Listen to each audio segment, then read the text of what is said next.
I just wanted to share my experience with this in case anyone else is considering it, because I have been using it as a real backup power box at home, and also as a grab and go power source when I need to run tools or keep essentials going during an outage. At a basic level, this is a big battery with a built-in inverter, a bunch of outlets, and multiple ways to recharge it.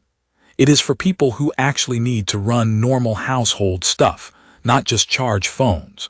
If all you ever want is a little power for a laptop, this is more than you need.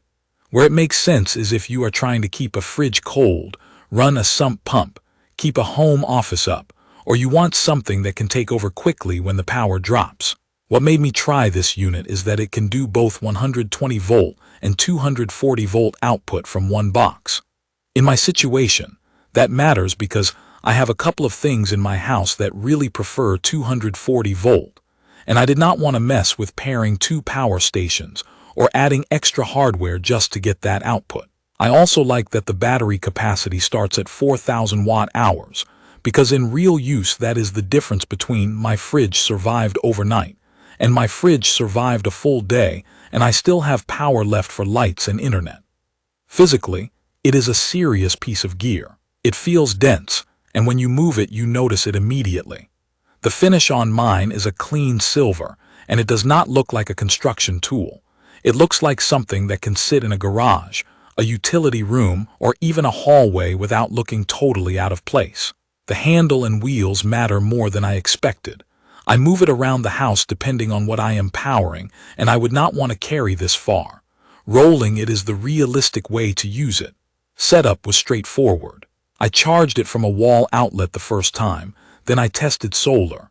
In daily use, I mostly treat it like a home backup battery that I can reposition. I keep it topped up, and when I see a storm coming I make sure it is ready. The outlets and ports are easy to reach, and the screen gives me the information I actually care about, like how much power I am pulling and how long it thinks it will last at that rate. Those time estimates are not perfect, but they are good enough to make decisions.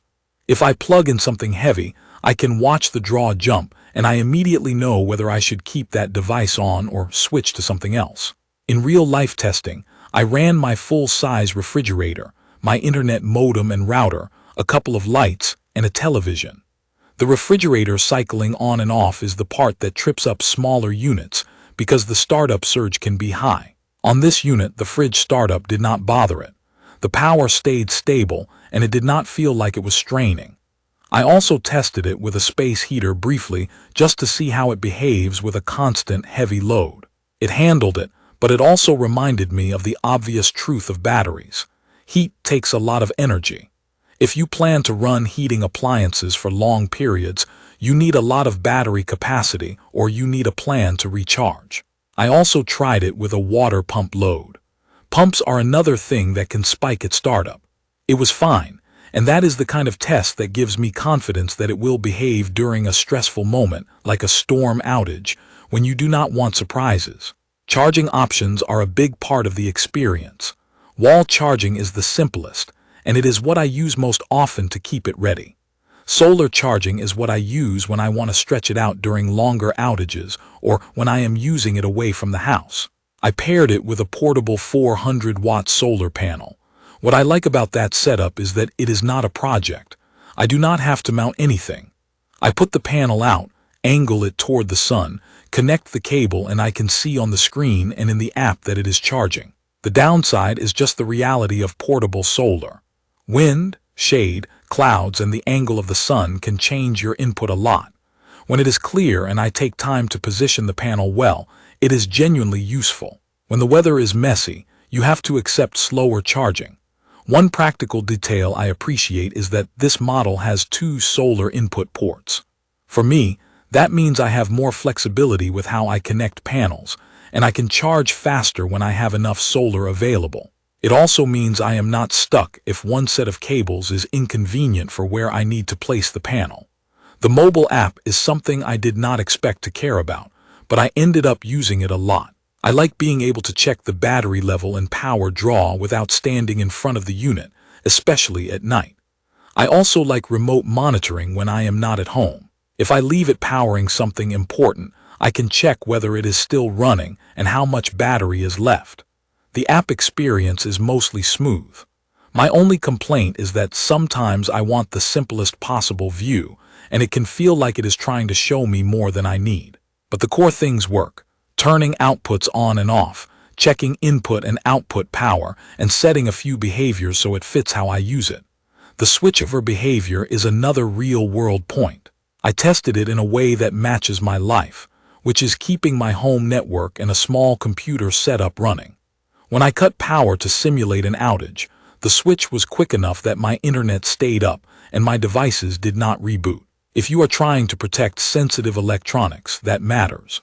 I'm not calling it a replacement for a dedicated uninterruptible power supply in every scenario, but for my home office basics, it did what I needed. Noise is also part of day-to-day use. When it is under light load or just charging gently, it is quiet enough that it does not bother me. Under heavier loads, you will hear fan noise, but it has not been irritating. I would not put it right next to my pillow, but I also would not avoid running it in a nearby room. The 240-volt output is worth mentioning again, because it changes what I can realistically run from one unit. I also tested the neutral ground bonding setting through the app.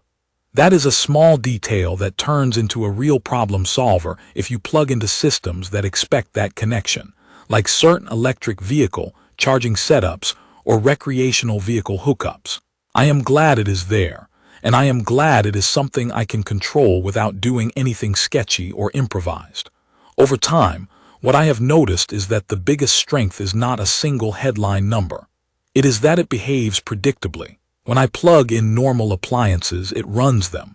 When I recharge it, it takes power from whatever source I give it. When I check it, the information makes sense. That is what I want during an outage. I do not want to troubleshoot. I want it to be boring and reliable. Limitations are pretty straightforward. It is heavy, so you need to be realistic about moving it upstairs. Solar charging is helpful but not magic, and you need decent sun and decent panel placement to get the most out of it.